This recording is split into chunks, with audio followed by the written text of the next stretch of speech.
ao cá chia vầy bàសូមបងប្អូនមកចូលរួមប្រធានបទថ្មីមួយនេះជាមួយខ្ញុំបាទតែមុននឹងចូលដល់ប្រធានបទជាងខ្ញុំបាទសូមគោរពបងប្អូនជួយចុចមេដៃជួយ comment និងជួយចុច subscribe ឬសរសេរជាអក្សរខ្មែរដាក់ថាជាវបាទបងប្អូនជួយចុចអក្សរជាវដើម្បីភ្ជាប់ទំនាក់ទំនងនិងលើកទឹកចិត្តដល់រូបខ្ញុំបាទហ្នឹងហើយឱកាសជាអ្វីបាទបើយើងនិយាយពាក្យថាឱកាសនេះវា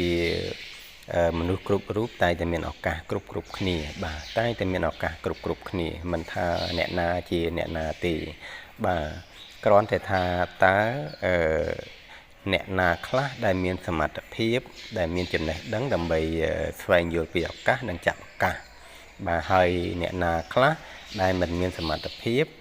បាទខ្វះចំណេះដឹងក្នុងការយល់ពីឱកាសនិងចាប់ឱកាសបាទខ្ញុំសូមលើកឧទាហរណ៍ថាឧបមាថាប្រសិនបើយើងជាអ្នករៀនសូត្របានជាប់បរិញ្ញាបត្រ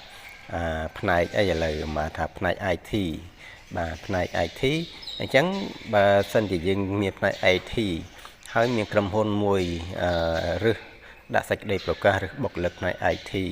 ដូច្នេះអ្នកដែលមានបរិញ្ញាបត្រឬមានជំនាញខាង IT ហ្នឹងគាត់អាចមានឱកាសក្នុងការទៅប្រឡងចូលនៅក្នុងក្រុមហ៊ុននោះបាទផ្ទុយទៅវិញបើសិនជាបុគ្គលទាំងឡាយណាដែលគាត់គ្មានសញ្ញាបត្រឬគ្មានជំនាញ IT ទេមានន័យថាគាត់គ្មានឱកាសទេបាទអញ្ចឹងកន្លែងហ្នឹងខ្ញុំគ្រាន់តែលើកឧទាហរណ៍ថាបើសិនជាយើងមានចំណេះដឹងមានជំនាញច្រើនយើងមានឱកាសច្រើនបាទហើយឱកាសមួយទៀតនោះគឺជាឱកាសនៃការពង្រឹងខ្លួនបាទឱកាសនៃការពង្រឹងខ្លួនដូចជាថាយើងជួបការលំបាកតើយើងត្រូវធ្វើយ៉ាងម៉េចយើងចោទជាសំណួរសួរថាតើយើងត្រូវធ្វើយ៉ាងម៉េចនេះជាឱកាសមួយដែលធ្វើឲ្យយើងបង្កើនភាពតស៊ូបង្កើនភាពអត់ធ្មត់អត់ទ្រាំបាទវាជាឱកាសមួយដែលធ្វើឲ្យយើងអាចប្រឹងប្រែងកាន់តែខ្លាំងឡើងហើយការប្រឹងប្រែងកាន់តែខ្លាំងឡើងរបស់យើងនេះគឺជាការពង្រឹងខ្លួនដោយមិនដឹងខ្លួនបាទគឺជាការពង្រឹងខ្លួនដោយមិនដឹងខ្លួនបាទហើយបុគ្គលជាច្រើននៅពេលដែលជួបភាពលំបាកគាត់មិនយល់ថាជាឱកាសក្នុងការពង្រឹងខ្លួនទេ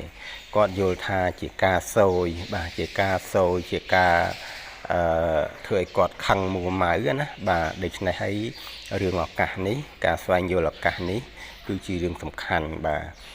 បើយើងចេះច្រើនយល់ច្រើនយើងសម្បូរឱកាសច្រើនជាងគេហើយយើងនឹងឈ្នះគេឱកាសវាមានឱកាសដើម្បីចំណេញឱកាសដើម្បីការងារឱកាសដើម្បីពង្រឹងខ្លួនបាទឱកាសដើម្បីជួបទំនាក់ទំនងជាមួយនឹងអ្នកណាម្នាក់ដែលថាអាចជាទីដែលថាការងារធំឬមួយមុខរបរធំអញ្ចឹងណាបាទអាចជាទីពឹងពាក់ឬអាចជាទីដែលយើងកំពុងតែស្វែងរកបាទអញ្ចឹងឱកាសទាំងអស់ហ្នឹងវាចេញពីណាមកវាចេញពីយើងមានចំណេះដឹងបាទហើយយើងមានចំណេះដឹងហើយតើយើងប្រឹងយើងយល់ពីឱកាសយល់ពីអីឱកាសពង្រឹងខ្លួនឱកាសចំណេញហ្នឹងគឺឧបមាថាឧទាហរណ៍ថាយើងមានយើងដឹងថាមានអ្នកណាម្នាក់ខ្ញុំឧបមាទៅលើដីធ្លីណាឧទាហរណ៍មានអ្នកណាម្នាក់ចង់លក់ដីហើយដីហ្នឹងយើងដឹងថាតម្លៃទូទៅវាយើងនិយាយដីឡូចុះថាតម្លៃទូទៅវា1ឡូ20000បាទប៉ុន្តែគេលក់តែ13000ទេអញ្ចឹងយើងដឹងយើងចេះដឹងថាដីហ្នឹងទូទៅតម្លៃ20000ប៉ុន្តែគេលក់13000ដូច្នេះហ្នឹងជាឱកាសចំណេញហើយប៉ុន្តែបើយើងមិនដឹងថាដីហ្នឹង1ឡូ20000ជាទូទៅទេយើងអត់ហ៊ានទិញទេយើងថា13000ហ្នឹងថ្លៃបាទដោយសារយើងអត់ដឹងខ្វះចំណេះដឹងណាបាទដូច្នេះឱកាសក្នុងការចំណេញគឺវាមានច្រើនយ៉ាងដែរដូចជាខ្ញុំឧទាហរណ៍ដូចជារឿង IT មិនអញ្ចឹងគឺជាឱកាសចំណេញផ្នែកការងារបានធ្វើការងារបានប្រាក់ចំណូលហ្នឹងក៏នាំឲ្យយើងចំណេញដែរហើយឱកាស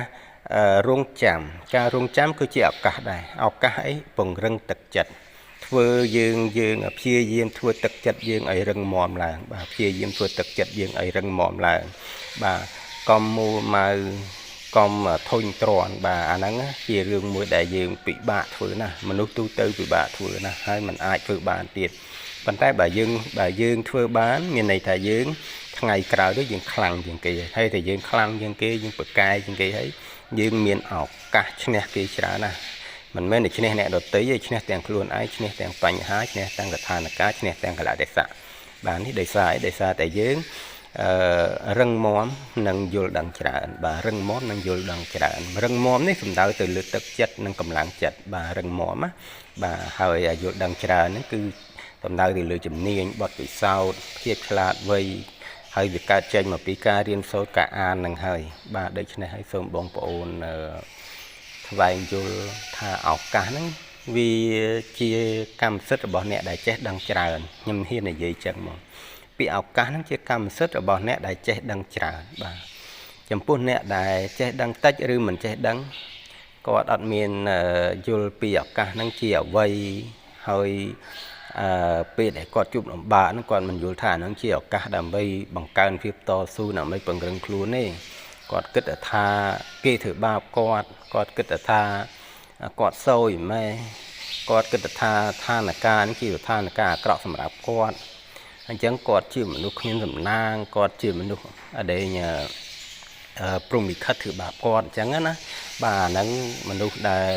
ខ្វះការយល់ដឹងគឺតែងតែយល់អញ្ចឹងហើយបើយើងយល់អញ្ចឹងគិតអញ្ចឹងយើងប្រកាសតែធ្វើអញ្ចឹងហើយបើយើងប្រកាសជាបោះបង់ហើយតែកាលណាយើងបោះបង់លទ្ធផលគឺស្មើ0បាទចំណែកដែលអ្នកចេះដឹងគឺគេយល់ថាអូឱកាសនេះ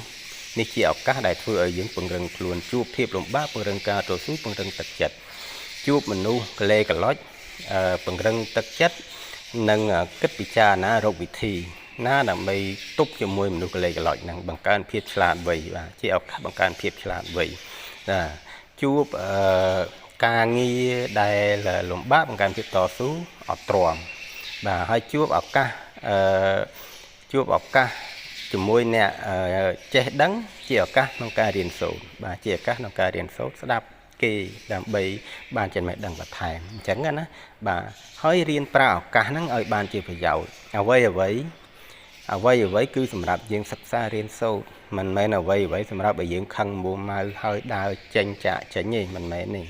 តែបើយើងនិយាយថាមិនចាក់ចេញគ្រប់រឿងក៏វាអត់ត្រូវដែរអូម៉ាដែរបើមនុស្សខ្លះគាត់កេងវាញ់លើយើងធ្វើល្អយ៉ាងម៉េចក៏គាត់នៅតែកេងអាហ្នឹងមិនមែនជាឱកាសឲ្យយើងចាក់ចេញទេយើងទ្រាំជាមួយគាត់វាមានកម្រិតបាទយើងទ្រាំថាអូយើងតស៊ូប៉ុណ្ណឹងយើងទ្រាំប៉ុណ្ណឹងហើយគាត់នៅតែមិនយល់គាត់នៅតែកេងអាហ្នឹងគេហៅមនុស្សកេងវាញ់បាទមនុស្សកេងវាញ់យើងធ្វើល្អយ៉ាងណាក៏គាត់មិនយល់ពីយើងដែរដូច្នេះយើងចាក់ចេញទៅដូច្នេះពាក្យថាឱកាសជាអ្វីនេះបងប្អូនគួរពិចារណាឲ្យបានស៊ីជម្រៅបាទវាមានឱកាសក្នុងការពង្រឹងខ្លួនឱកាសក្នុងការធ្វើឲ្យយើងចំណេញបាទខ្ញុំនិយាយតែពីរនឹងគោលណាបាទប៉ុន្តែទាំងពីរហ្នឹងវាចេញមកពីយើងជាអ្នកចេះដឹងដែរបើយើងចេះដឹងតិចយើងមិនចេះដឹងយើងមិនយល់ពីឱកាសយើងចាប់ឱកាសអត់បានទេដូច្នេះតើយើងចេះដឹងច្រើនមានជំនាញមានបទពិសោធន៍មានភាពឆ្លាតវៃទើបយើងអាចយល់ពីឱកាសនិងចាប់ឱកាសបានហើយប្រើឱកាសនោះឲ្យបានជាប្រយោជន៍បាទអញ្ចឹងខ្ញុំសូមចូលរួមប៉ុណ្ណឹងអរគុណ